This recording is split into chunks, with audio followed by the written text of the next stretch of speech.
Hey friends, welcome to the School of Hard Knocks with Darcie, a place where we become unstuck from trauma and grounded in our healing. I'm your host, Darcie, and I'm a proud multi-graduate of the School of Hard Knocks. Life has a way of teaching us lessons we never asked for, but here we take those lessons and turn them into healing, strength, and self-leadership. I'm so glad you're here. Let's dive in. Just a quick reminder. This podcast shares personal stories and lived experiences. It's not therapy. It's not counseling or legal advice. If you need professional help, please reach out to a licensed provider. School of Hard Knocks class is back in session. I am here with another rebuild interview. I've been loving doing all of these rebuild interviews. We are in the season of blooming. So we are just going super crazy with all of the interviews. There's nothing that you cannot find here. So today we are sitting down with Alana. So Alana, welcome to the School of Hard Knocks. Thank you, Darcie. I am so excited to be here. I'm so glad.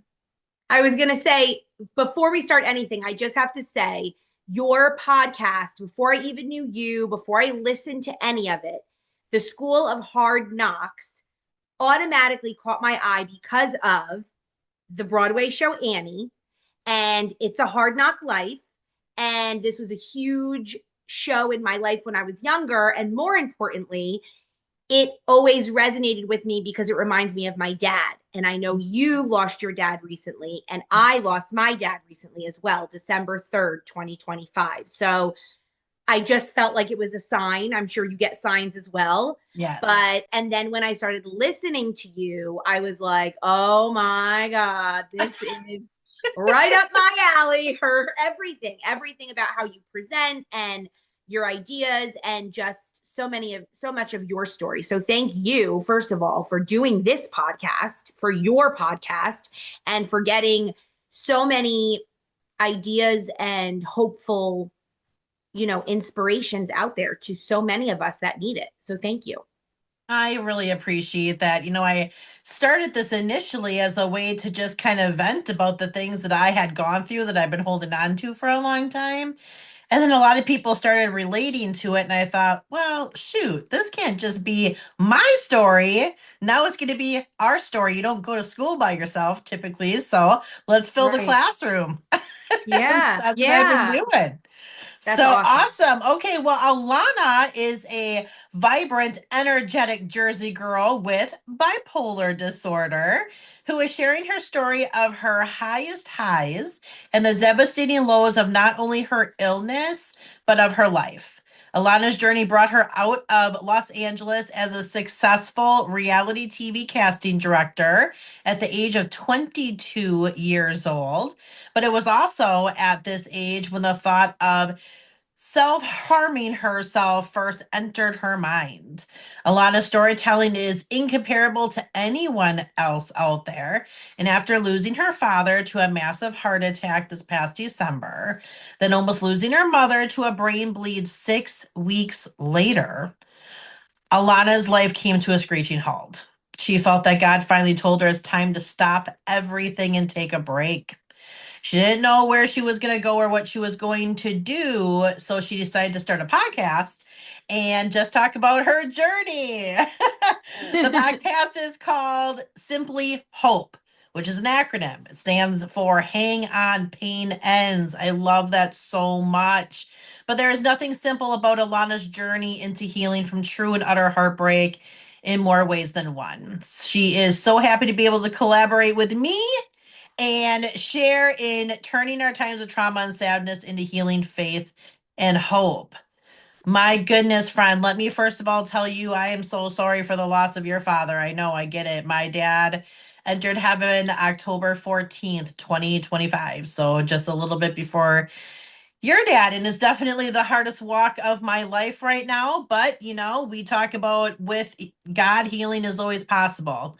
So here we are in this time frame of walking. So Tell me, let's go all the way back. I mean, Jersey girl with a bipolar disorder. Now, is this self diagnosed or are we actually diagnosed? No, this is technically my formal diagnosis happened when I was 31, which was in 2013 after the birth of my son.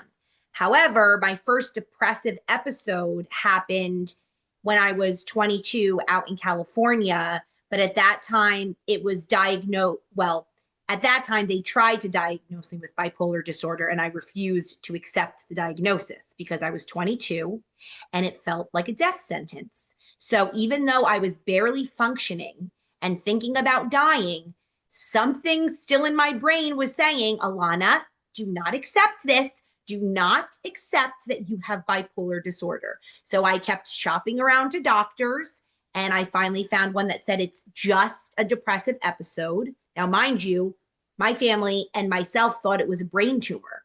You know, Mhm. back then, and I think even a lot of the time now, Darcie, I don't know if you would agree or how much experience you have with depression, but it can be so paralyzing that it Yes. truly feels as though you have a brain tumor. I mean, my family got the call. I was in California. As far as they were concerned, everything was great. I was doing well. And they got this call from a friend of mine because she got a call from my boss that said Alana didn't show up for work today, which is not like her.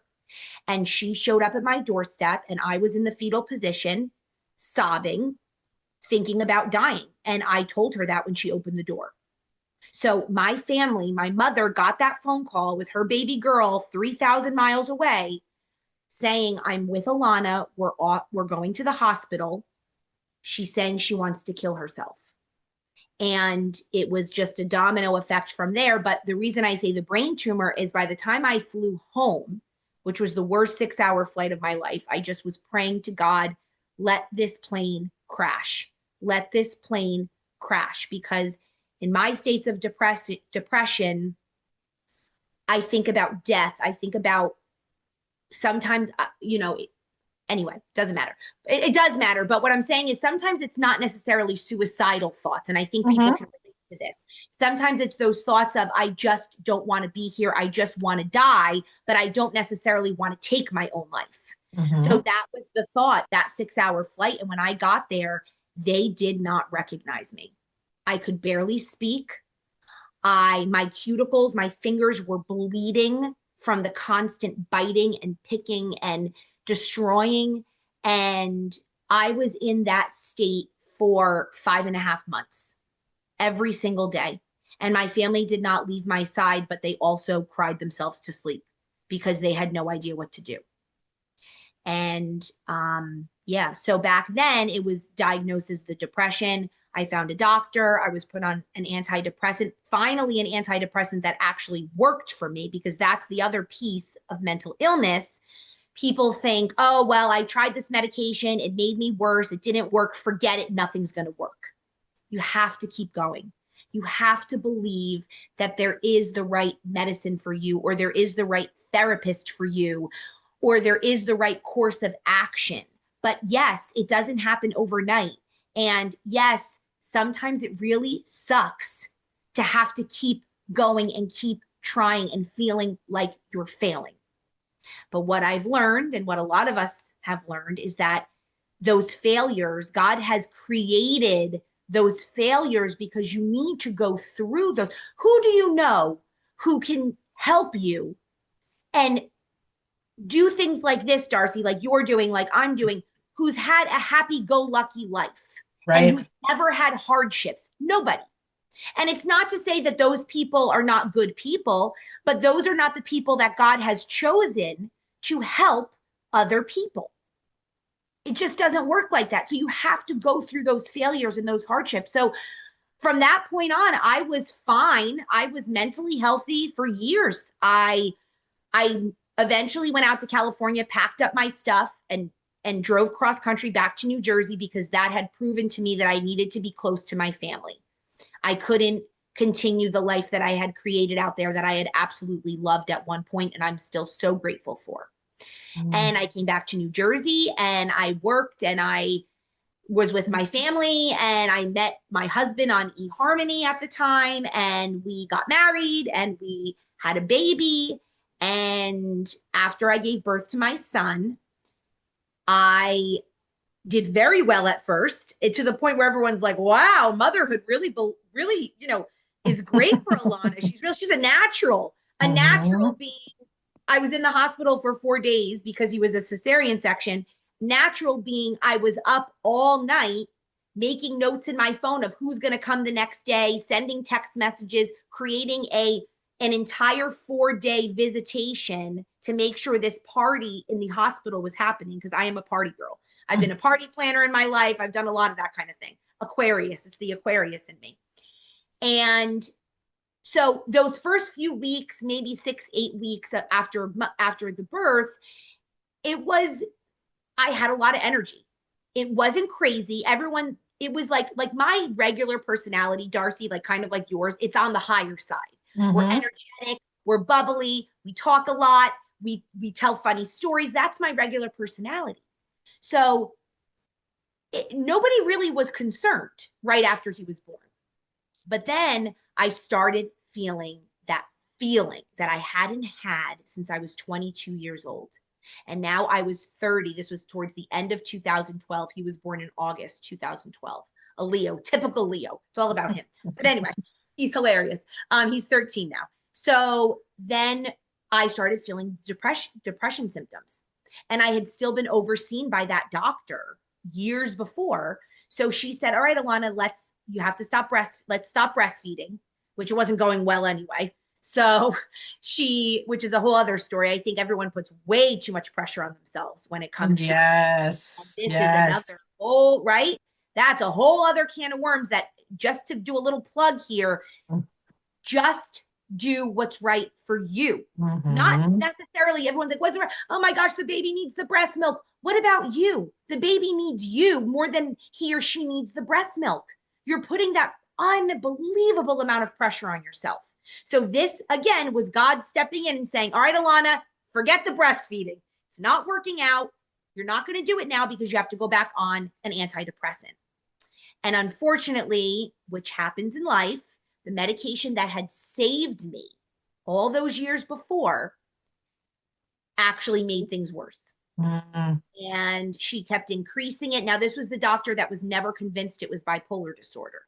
And she kept increasing this antidepressant. And all of a sudden, February 2013, my husband found me one morning, 4 a.m., in my son's nursery, reorganizing every single item of clothing, every single stuffed animal. And it just kind of snowballed from there. And he knew me well enough to know that something wasn't right. He didn't know what, but he wrote an email to my mom, and then my mom, and then all of a sudden everyone started kind of putting the pieces together. And that was when I was formally diagnosed with bipolar 2 disorder. Yeah, I like how when you talk about, depression is different for everybody. And I can say I don't know if I've ever experienced depression. I know I've suffered with anxiety, anxious thoughts, obviously. But I can totally understand when you said not everybody wants to like leave in a self-harm type of way. They just want to escape. I remember when my dad first came home, because my husband and I took care of him for almost 4 years. I don't know if you've Yeah. learned that on the No, you told me. You podcast. told me. Yep, the Yeah, traumatic so brain injury, right? yeah, TMI. so for almost 4 years. And at the beginning, it was so great having him home, but the work of it was so hard. And then mentally and emotionally adjusting to who my dad was now in this new form. There were so many times I just wanted to jump in my vehicle and like drive until like the earth ended, or I ran out of gas, or the car Yes. exploded. Like I literally Yes. just wanted out. Not because of Yes. him, but because the weight was so heavy and there was Yes. no place to put it. When you have this heavy weight on you and there's no room, no place, no person, that can take it off. There's nothing could have made what was happening in my life better. Some Right. people used to say, well, why don't you just put your dad in a facility? How is that going to make it better for me? Now I'm Right. going to be worrying all day long if is he being treated like crap because I've worked in these facilities when I was younger and I know what happens. I just unfortunately witnessed it again this weekend. I know what happens in these facilities. So I would have almost rather have dealt with that because it wasn't all of the time. That's the thing. There was a lot of days that were, I mean, the majority, 95% were incredible, but that other percent was like, I wonder if people would really judge me if I just drove forever because I just Right. wanted that. Right, right. And Darcie, I don't know if you remember, but that was another kind of weird connection with you and I as well, because my last stint of life, the last 6.5, 7 years, I worked for a home care agency. Hmm. I was the customer care manager. I was the person that spoke with a lot of the families, but mostly handled all of the scheduling. Extremely stressful job, extremely taxing, and it really wasn't for me. And unfortunately, as most of us do, I got lost in it and I settled for it, and um I did a lot of damage to myself mentally and emotionally for all of that time. But what I'm saying is I am very familiar with traumatic brain injury type of client. I am very familiar with the type of care that goes into that and the 24/7 care. And I think I said this to you when we were chatting, but I want to just say it again. You are an angel on earth. You Mm. really are. Because yes, it was your father. I understand it. But Darcie, what you and your husband did is incredible, because I worked with families where they brought our aides in to do 24-hour care, or even, depending on if it was Alzheimer's, dementia, a short amount of time of care. And these children could not handle it. I mean, we were there doing the work and they were out of their minds with, really, just because of the fact they wanted to control what was going on, but yet they did not want to provide care. So I 100% commend you. And I also completely understand, because it's probably, and you probably agree with this, the hardest job you could ever do, Yeah. ever in your life, ever in your life, because it is mentally taxing, emotionally taxing, physically taxing, and it's your loved one. Yeah. You don't get a break. There's no lunch break. There's no, Yeah. there's no mental health break, unfortunately. I mean, we should, but it's just that type of position. There just really isn't. So, my heart goes out to you, because it's like you said, it's 90% of it is this way and 10% of it is this way, or whatever it is, but it's so much. But at the end of the day, you are an angel on earth and your father. And when you guys reunite up in that heaven, he's Mm. going to be like, you're never going to believe what my daughter did to me when we were down there. Tell him about that one day. Remember that one day you really wanted to drive yourself off a cliff? Remember that day? Tell them about that Mhm. day. Mhm. So it's, I know. I say that all the time too. Like it was the hardest, most rewarding thing I've ever done in my entire life. yes, It was, that's why it was kind of like this emotional, mental roller coaster because I wanted to do it every single day. There was nothing in my body that did not want to do it. But the level of pressure, there was a time that I had sat down and thought, man, can I do this? right. Can I do it? Because this is 24 hours a day, 7 days a week, 365 a year. My husband and I didn't even get our first actual overnight break for almost a year. My dad came Wow. home February 21st, 2022, and we didn't leave until March of 2023 to take a cruise that I had earned through a network Wow. marketing company that I was with. So it was hard, but it was rewarding. And, at the beginning, when people used to say this to me, I would be like, oh, just it is what it is. But I know my husband and I did well, and I'm proud Oh, of us. I'm very proud of us, good. and now I humbly accept this. But I know that it was through God that allowed us to be able to do it. It was Yep. Him already preparing me back in my 20s when I was working in CBRFs and nursing homes and doing at-home care. Is there a level of difference between taking care of your dad and somebody else? Yeah. I mean, it never was a goal of mine to see my dad completely undressed. It was never Right. a goal of mine at the end here when, we were using condom caths on my dad. I mean, Right. skin integrity, keeping him safe. I mean, the awkwardness that came with some of this that just became normal because of the reason for it being done. The Right. safety, when the coroner came that day, obviously I was distraught and she said all this good stuff to me because she had taken the lady's body that was killed at the front when the shooting happened because one person was killed. Oh my And God. she had came and taken that manager, and now a full circle moment that she's coming to pick my dad up. But she had called, before she was going to do the autopsy, and she said, "I can already tell you from just a quick overview of your dad's body, there is nothing else you and your husband could have done for your dad." I mean, he's got powder increases and he came with a condom cap on. Like Right. Right. there's not a sore, there's not a bruise, there's not swelling, there's not water retention. I mean, Right. man, and Right. you guys did that for 3 years and 8 months. Amazing. Amazing. So what was his cause of death, Darcie? Did he have a heart attack? They said that it was his heart was enlarged and he had narrowing pathways to his heart. So she said, it was God's timing. And when I found him that morning, he was smiling. I Yeah. know that he had seen the Lord and he just was, I know he saw him and smiled, but my dad was probably hopefully thinking, I hope my kid sees the smile so she knows it's Right. real. Keep doing the stuff, Darce. Absolutely. Yes, absolutely. And it's so interesting when you said about how you worked in those types of facilities when you were young and how God prepares you.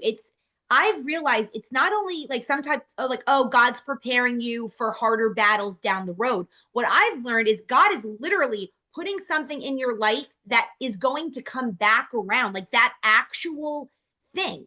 And one of the pieces I want to share is when I was a reality TV casting director. You mentioned that back in my early Yes. 20s. Loved reality TV. I was obsessed with MTV's The Real World. I sent in my tapes all the time. I was never chosen.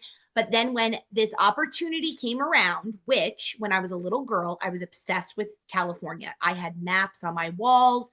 I was convinced I was going to be there and I was going to be a famous actress. I was convinced. It wasn't like I want to, convinced. Then my junior year of college, I accidentally went to the National Exchange Program meeting. I was going to go to Italy, my heritage.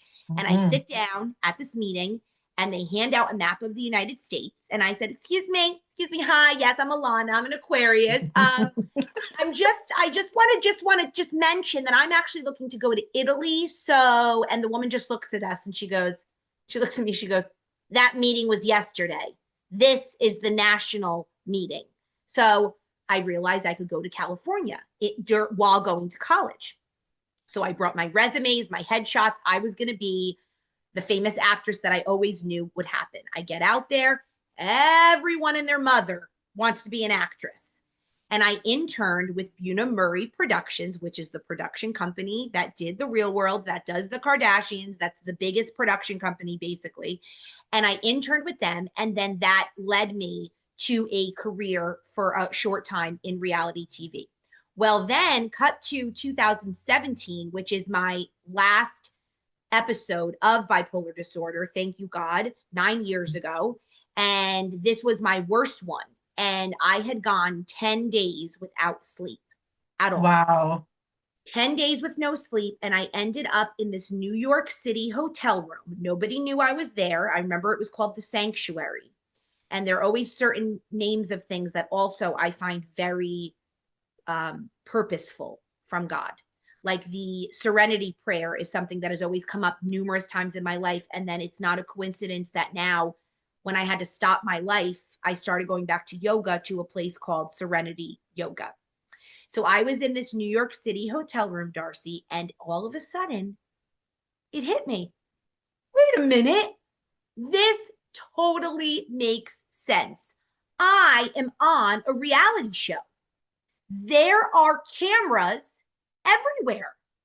And this completely brings my life round robin, because I worked in reality television. I was always obsessed with reality TV, and now I'm being filmed.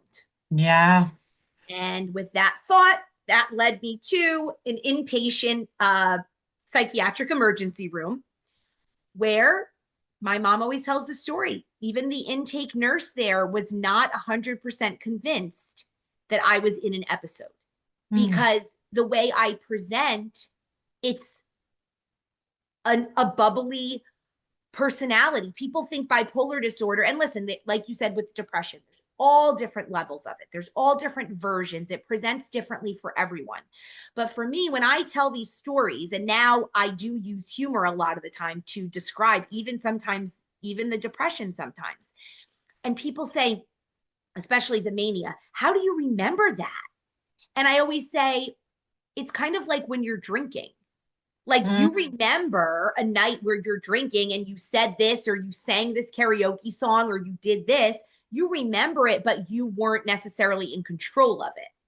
And that's how I feel mania and hypomania is. Hypomania is considered bipolar 2 disorder, which I truly feel that is my diagnosis. That doesn't matter to me because it's just a category.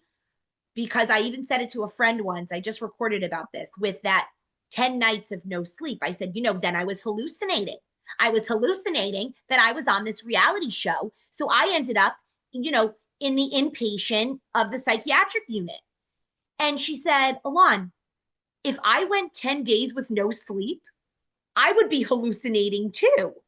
Like she kind of was trying to make the point of don't make it sound like this was so crazy because you were manic, because you have bipolar disorder. This was so outrageous that you ended up in this hotel room thinking you were on a reality show.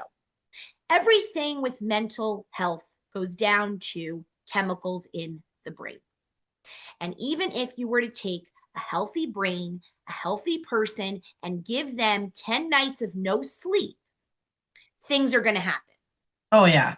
Right. So, yeah. So, and that, like I said, going back to what you said, things really do come full circle. And whether Mhm. people want to believe it's God or whether they want to believe it's the universe, whatever I ask, the only thing I ask is please do not believe that it's a coincidence because Yeah. it's not. Yeah. Yeah. Right. I've definitely learned that. I've definitely learned that.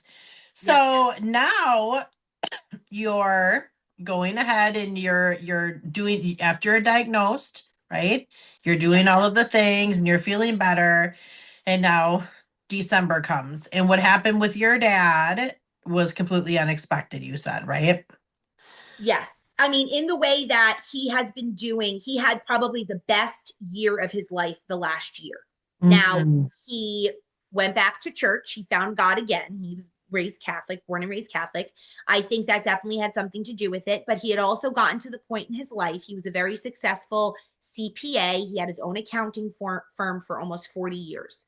My father's work ethic is unbeatable. He provided for our family. He was the most amazing dad, but I have to say probably even a more incredible granddad because Mm. once we started having children, it was like he was like the Pied Piper. I mean, he just came to life and he has such a special relationship with all of the grandchildren, especially my son Parker, who's 13 now, because when 2017, what triggered that depression and then mania and then depression again was the decision to get a divorce. My Okay. husband and I got a divorce. So with bipolar disorder, typically there is some sort of trigger that does like that and causes an episode. So we lived with my dad from 2017 until last January 2025. We would go back and forth. My mom lived nearby, so we would go half the week with her because that's where Parker's school was, and we'd be with my dad every weekend. So I always knew, Darcie, and I don't know if you have anything like this in your life, but I always knew from a very young age that my dad would just, not a very young age, I shouldn't say that, young adulthood. My dad had his first heart attack at 43. That was Mm. the first thing, right after September 11th. Then In 2005, before my depression in California, looking back, I did have a little bit of a hypomania, but it wasn't anything that was diagnosed or witnessed or that I even knew was happening. But during that time, I had a horrible, traumatic dream in the middle of the night. I shot up in bed. I was sweating. I was crying. It was something with my dad. And I called my dad. Now, this was 2001. He had the heart attack and he had the stents put in at 43. So now this was 2005. And I called him and I'm crying and I go, Dad, please go to the doctor. Please go to the doctor. And he's like, Alana, my checkup with my cardiologist is in 2 weeks. And I begged him and I called my mom. They were already divorced. They divorced when I was in 2002 when I was in college, but very close still. They always were. And I called my mom. I said, I begged her. He went to the doctor. They said he was probably 5 to 10 days away from a massive heart attack. Wow. And he had to get more stents put in. So then down the road, 2012, when I was pregnant with my son, he had to get quadruple bypass surgery. And that's when they found the severe diabetes. And then that became a whole thing. And he had an Achilles heel rupture one year.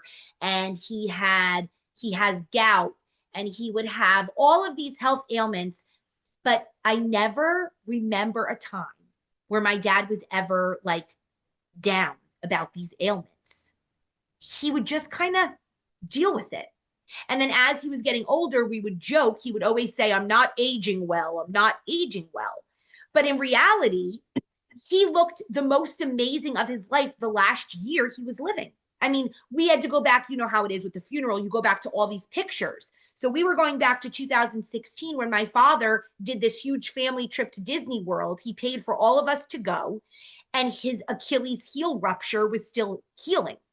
So I look back at the pictures, he looked awful. I mean, he didn't even get a haircut. I go, Dad, you didn't even get a haircut before we went to Disney? I mean, his hair's all disheveled, and he was in one of those little wheelchairs. Yeah, yeah.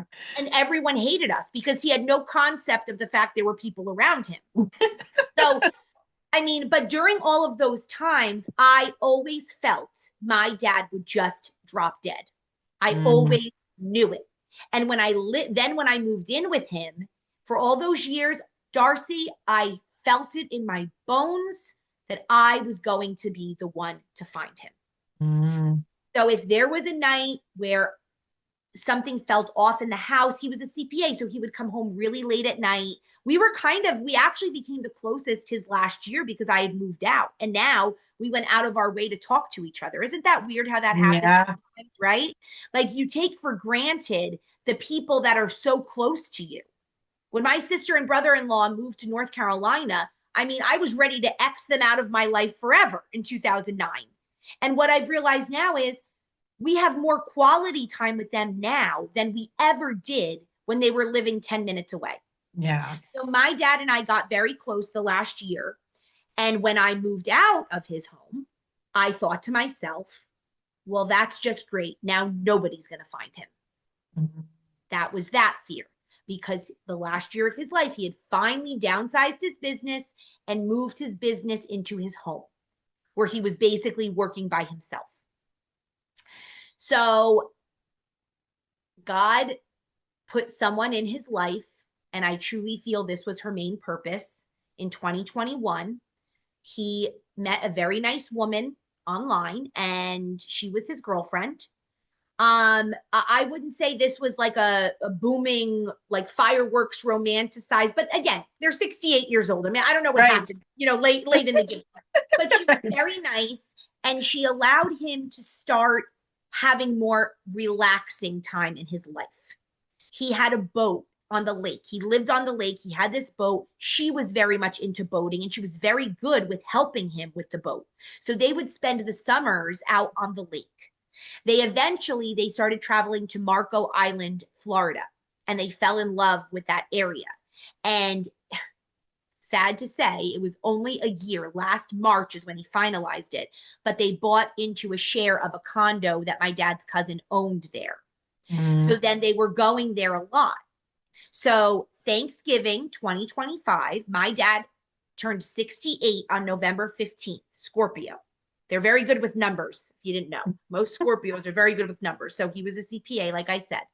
November 15th, I had a little birthday party for him here in my apartment. My sister, my brother-in-law, their new baby, who my dad was obsessed with. She was named after his mother. Her name is Everly. My mother's name was Beverly.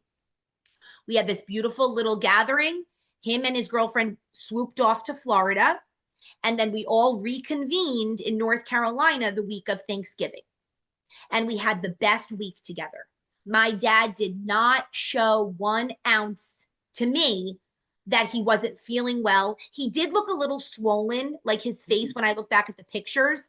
But other than that, he was great. He was even more patient with these children. I mean, my sister and I say, Dad, do you remember when we were young? Do you remember? You would not put up with this behavior. And now he's like laughing with the kids, 6'7", 6'7". I mean, that's all he would, I'm like, Dad, can you tell them they shouldn't say that word, or can you tell them? But he just was the best with them. He had the best time. And there was the one day we were there, he took my son and my nephew, who's also the same age, to an arcade. They walked around the arcade for 5 hours, just the three of them. There was the next day where he brought my little niece and nephew, 8 and 4, to the park for hours, just the three of them. And then he drove me and my son to the airport that Sunday morning. I think it was the 30th of November after Thanksgiving, 5 a.m. He dropped us off at the airport. We gave him a hug and a kiss. And then later in the day, he texted me to make sure that we got back okay. And he said he went to church after he dropped us off. Now, this is a man that's been visiting my sister, and then eventually my brother also moved to North Carolina.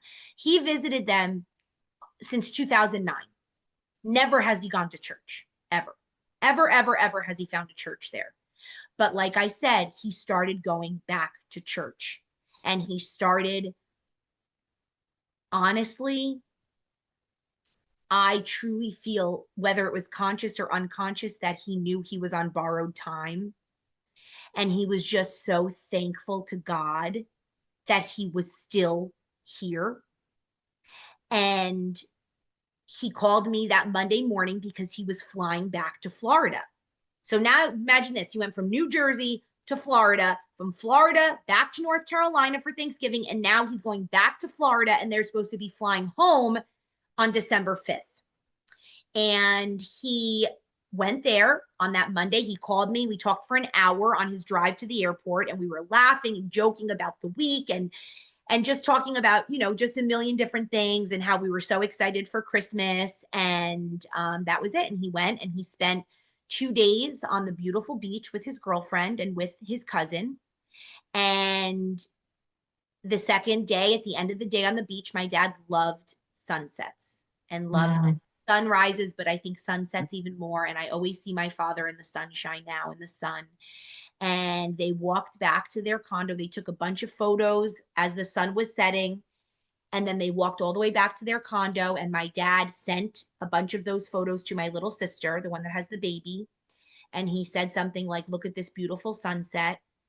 And the story goes, she said that he sat in the chair in the TV room, and she kind of looked over because he looked a little bit weird. And she's like, I'm going to go take a shower. And he's like, okay. And she said something told her just to turn back around. And she did. And he was trying to get out of the chair, and he couldn't get himself out, and he just collapsed. And it was a massive heart attack. And just like the coroner said to you, Darcie, the EMTs said there is nothing anyone could have done. It was a matter of seconds. He had no idea what was happening to him. So what I say now is, leading up to my father's death, the whole year, the amount of time we all spent together, the fact that he went back and found God, the fact that he looked so amazing, the fact that he was happy, and he was coming into this life of having more relaxation in his life and less stress, and literally leading up to the day he died, it was the best possible way for the worst thing to happen. And he had someone by his side that loved him, that cared for him, that he cared for, he loved. that knew exactly how it happened. So there were no questions, but it was not any of us. And that, I believe, is truly the divine intervention of God and just my father's soul knowing that, you know, this would be the hardest thing for any of us to ever experience, but we didn't have to experience it from the front row. Right. That's how it was with my dad too. I mean, that last conversation my dad and I had before he was shot at work was the best possible conversation that we could have had. You Wow. know, and it's like my dad and I talk to each other every single day. He would call me for the dumbest stuff. Hey, what do you Yeah. think I should have for dinner tonight? I don't know, Dad. What do you feel like you should have for dinner tonight? Hey, have you ever Right. tried like Head and Shoulders? What kind should I get? I don't know, Dad. You know, like it was just it to the for a while there. I mean, he would call sometimes because my dad enjoyed to drink and indulge in it at that. But sometimes he would just be so intoxicated, I'd have him on speaker so I could just be doing the things. He'd be like, I know you're running around there doing your stuff while I'm trying to talk to you. It's like, well, yeah, Dad, I don't have all day, every day to give to you. And then he gets shot. And it's like, of course, I would give anything for one of those crazy phone calls that used to come in, you know? But when you do make it to being grounded in healing, when you're going through these things, you look at things differently. You see the blessing in it could have been so much worse for both of us daughters before our dad passed away. It could have Yeah. been so much worse. You know, my mother-in-law, unfortunately, when she crossed over, it was not very good for my husband and on hospice for days and watching her transition and just that's not what God wanted for me, and that's not what God wanted for you. So when Right. you work on healing and you get grounded in it, you know, some people, I've been asked so often, how are you doing this well this soon? God. Yeah. Like that's what it Yeah. is. Yep, absolutely. Absolutely. And, also God has given me, I've always felt that I had it when I was younger. I've always had very vivid dreams, and I'll think of someone and then they'll call me and all of these things, kind of like a sixth sense, if you want to say it. And that has really come to full fruition for me now with my father, because it's just constant signs, and a song will come on, or I'll see somebody and all of a sudden their name happens to be my father's name, and they happen to completely change my day around before I even knew that their name was John. And I truly feel that is also God that has I joke. So because of my background, I have God is the director up there. Then my father is the screenwriter. Mm. And then my four guardian angels, which is my two sets of grandparents, they are the production company.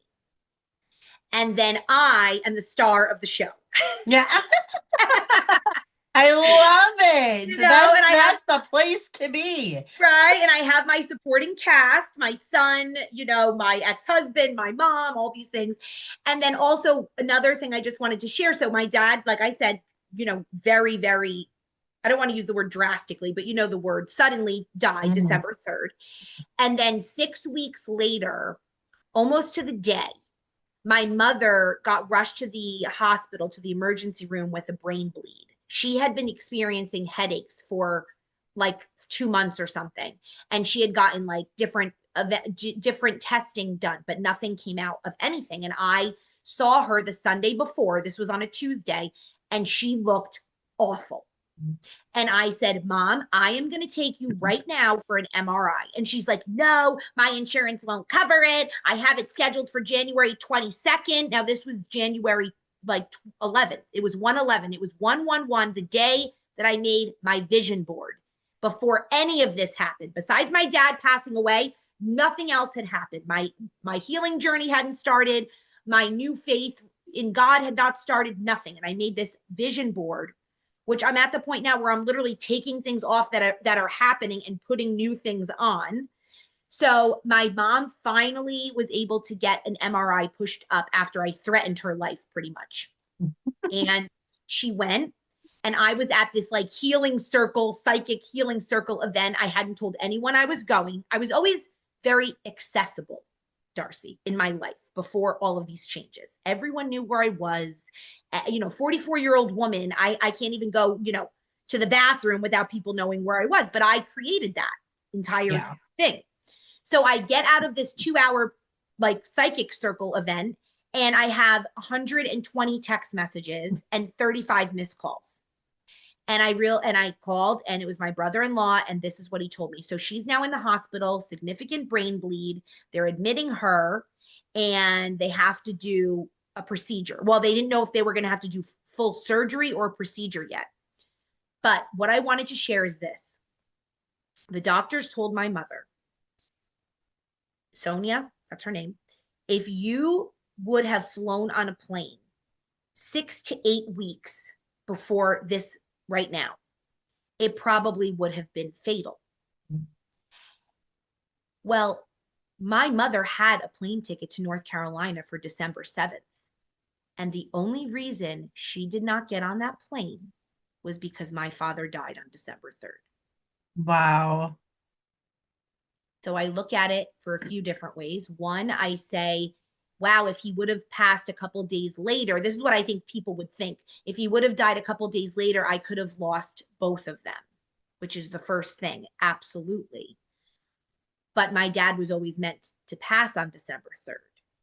And with Easter and everything, I have that. I've been calling to that feeling, and like I've been journaling and all these things about sometimes there are sacrifices to save, right? I mean, hello, that's the story of the story, right? That's right. Sacrificing for things that he did not do, that, but he did it and he knew and he saved a lot of people. And he saved some people that he knew and he saved people that he didn't know. And I feel my dad was sacrificed to save my mom and ultimately to save me. Because I remember when he first passed, and I saw a clip on TikTok of this girl doing a podcast. And she said, everybody, and this is something maybe, I don't know if you've heard this, but she said, everybody says to me, like, how could you not be a mess? Like how you said. And she said, I lost my father. It took my heart. But since the day he passed, my life has turned into a Cinderella story. She goes, and I cannot sit here and tell anyone that that is not because of my father. Goosebumps. I have goosebumps when I say it. That's literally my life. Right. And That's that's how I literally feel. my life. I've been trying to figure it out too because when I first started walking with God, I couldn't give like control up because I don't even like being the passenger in a vehicle. I Me like to have too. control. So then and then I felt bad. Like I'm supposed to give all of this stuff that I have going on in my life to the Lord. Like that seems like a lot. And then I Yeah. started figuring it out. Well, when my dad got shot and we're leading up through all of this stuff, this is October will be 7 years. This has all been going on in my life. But I thought, I was so lost for such a long time. I was an enabler. I didn't know where I was going in my life, where I should go. I had just left a big corporate America job that I Right. had. I literally lost everything, the vehicle, and a company vehicle, the insurance, the money, the every single thing. And I was like so lost and never really advocated for myself. I've been a pushover. Actually, my very first podcast episode, if you go back and look at number one, it's called From Doormat to Done because I've been a Yeah. doormat my whole entire life. But when my dad got shot, I'm his oldest relative related to him in concession of who would be guardian. He didn't remarry after my parents divorced. So I got thrown into this making decisions if he was going to live, traking him, pegging him, where he was going to go for rehab, what the care plan was going to be, all of this stuff. And I started advocating so hard for him, so hard for him. Like, you're not going to be mean to my dad. If there's a bruise, I will strip him naked when I come here. I will figure out every gall dang thing you've Yeah. ever done. And everybody knew it. And then I thought, man, if you could advocate for yourself like that. And then as things went on, I started thinking, oh my gosh, Was my dad's life potentially taken for mine to succeed? And then I thought, that is crazy talk. Why are you even saying such things like that? And now my dad's been gone in heaven for 5.5 months, and my life has never been this good. It has Yep. never been this whole, full, working in unison. I just said to somebody that I was on a podcast with this morning, it's not even like God opened another door for me. It's like he opened a floodgate. Do you Yes. know by the end of this month, if things, and this is a minimum, by the end of this month in April, I would have interviewed 51 people for my podcast? Amazing. That is Amazing. crazy to me. I got my It's NLP crazy. practitioner. I got my success coach. I got my clinical hypnosis practitioner. I'm doing my very first trauma workshop this month after my dad's been gone for only 5.5 months. And it's like, I'm going to feel grateful and okay with that, because if my dad would have been asked, if God Right. would have said, Bill, if I take you to heaven at the ripe age of 66, my dad was only 60 when he was shot.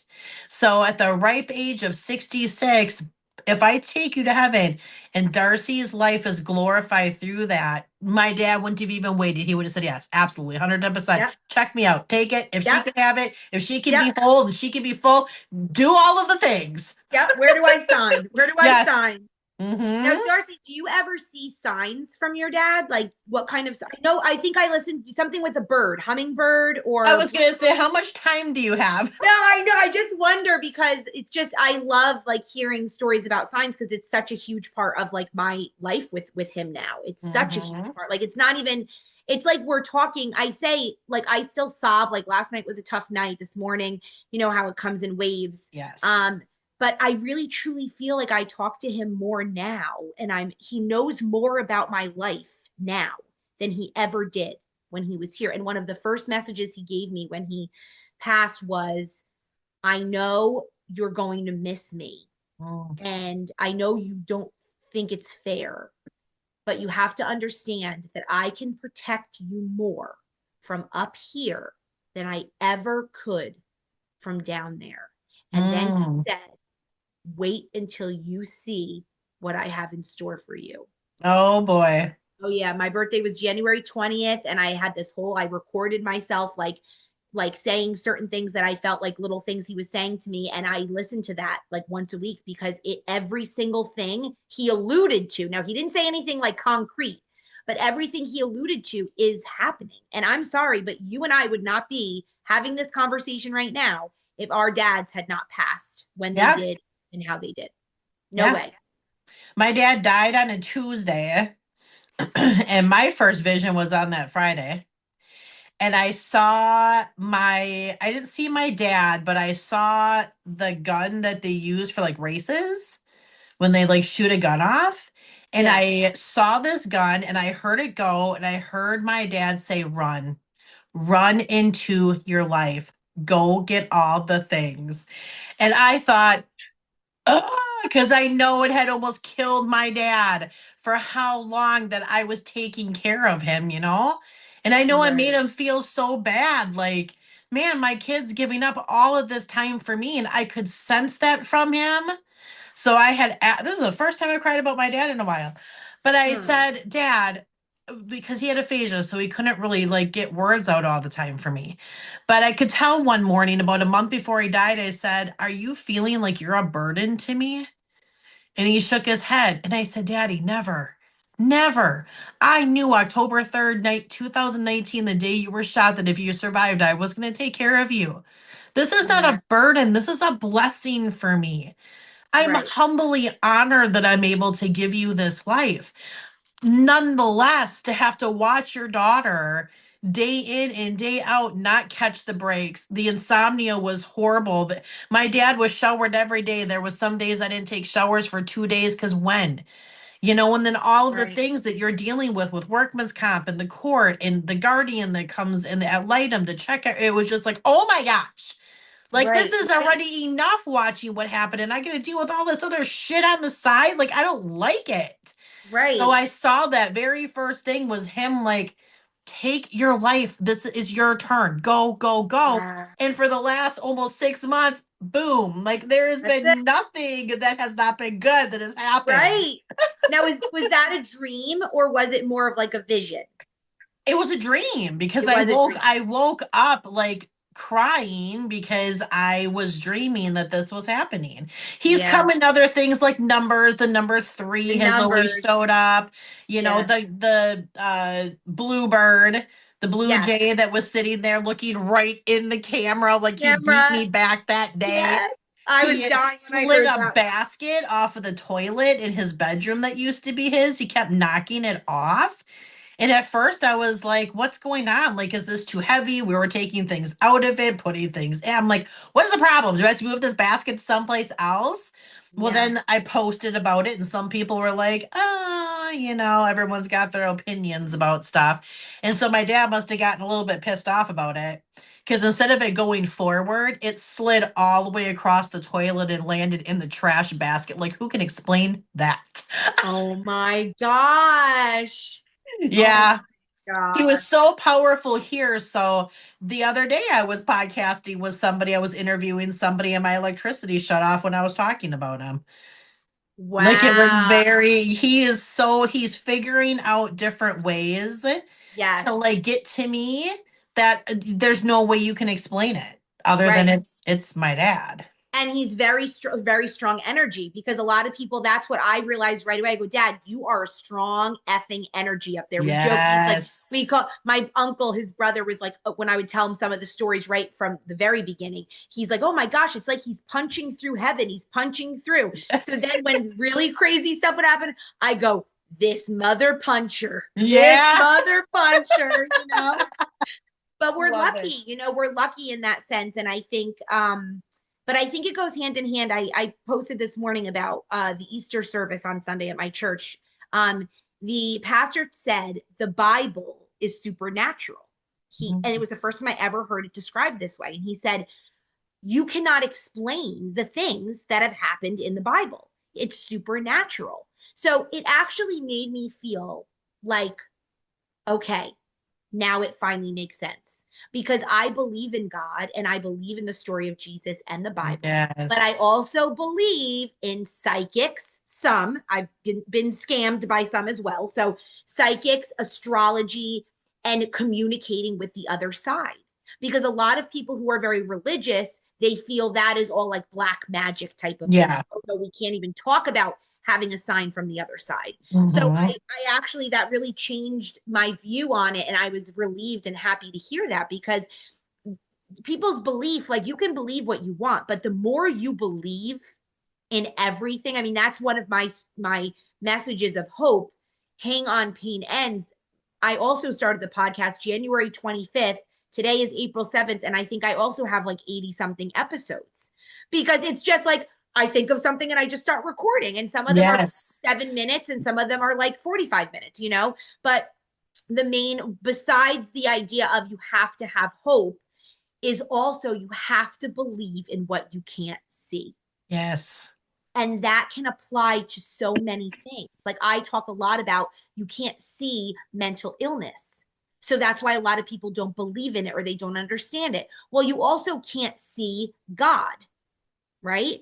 And there's so many things that you cannot see. You can't see that feeling of there is more to life than just this, whether it be Hmm. God, whether it be the universe, whether it be your spirit animals. There's more to that, to just this, but you have to believe it. And my heart breaks, especially now that I am walking in the faith that I'm walking and I'm experiencing what I'm experiencing.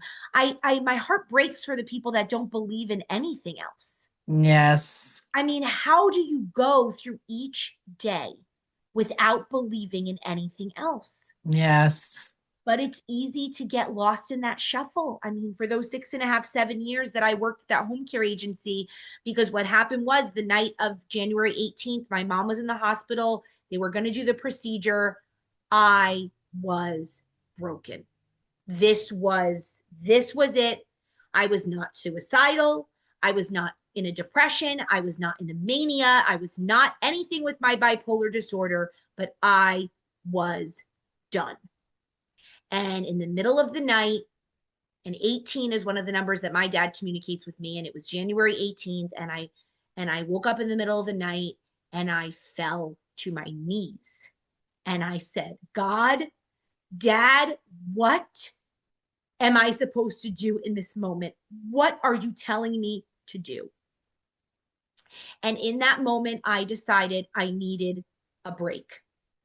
For the first time, I don't even know if I've ever taken a break. I didn't take a sick day for 7 years. I didn't ever put myself first. Like you were saying earlier, like we get into this grind, into this life, kids, husbands, in-laws, taking care of parents, all of these things. And we stop believing in anything.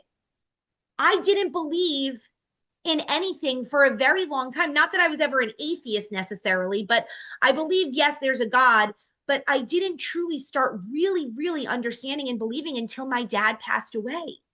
Yeah. Because then I realized I'm communicating with my father, and I'm like, wait a minute, Dad can't be doing all of this by himself. And then it became the dynamic duo, my dad Mm-hmm. and that's kind of where I am now. I'm just, like you said, allowing God to lead me and still remembering that I'm still a human being. And there are days where I'm like, why is this happening? And Yeah. yes, I know it happens for a reason, but I don't want to hear that in this moment. And that's Mm-hmm. okay for us to have those moments, but we have to eventually come back and look at the big picture and realize that there is a bigger story here. Absolutely. Absolutely. I love all of this. This has been such an empowering conversation. I am Thank so you, Darcie. thankful that you came and shared this with us today. Thank you so much for being here on the podcast. It's been amazing. You are Amazing. amazing. You are amazing. You're like, I feel like we're like soul sisters. There's just Yes. so many mirroring similarity type of things. And I just wish you all the luck. And I know you are just going to continue doing amazing, incredible things. And, beyond my podcast, my goal really in life is to speak to people in person on stages. I've always had that dream, like I said, being an actress, but now I'm ready to share my story live in person to everyone. And a lot of my story relates to a lot of different avenues, so that's my hope. And I'm going to hang on because pain ends, and I'm going to hope that I will Yes. get down. And I know that if it's meant to be, it will be. And in the meantime, I'm just so thankful to meet people like you. And I'm sure you feel the same. You get to just interact with people, whether it be an interview or whether it be a comment on Facebook or whether it be Rebecca at the grocery store. Mhm. Everything just changes once you believe. Yes. Yes. Yes. Yes. Awesome. Well, thank you so much for being here today. I appreciate it. Everyone, go and check out the podcast, Hope. Go and follow that podcast, save it to your library. When you listen to this one, go right on over and make sure that you're following and you're listening. Thank you again for being here, Alana. I really appreciate your time. Thank you, Darcie. And I think you may have to look Hope Hang On Pain Ends. I think you may have to do the search for the whole thing, but it's pretty easy. Hope Hang On Pain Ends. Yes. Yes. Thank you for Thank putting that you. in there. Yes. Thank you, Darcie. Thank you. Thank you so, so much. This has been wonderful. I'm so glad. All right, School of Hard Knocks, thank you so much for being with us today. And as always, healing is always possible when you are walking with God. I'll see you guys on the next episode. I'd like to thank you for sharing your time with me today. And I'm so proud of you for stepping into your healing journey. Please share this with every single person that you know. I'm here to make the biggest impact possible, and I can only do that with you by my side. I hope you hit that follow button and you save me to your library so you never miss an episode. We just took another break out of your wall, and remember, with God, healing is always possible. I look forward to seeing you on the next episode.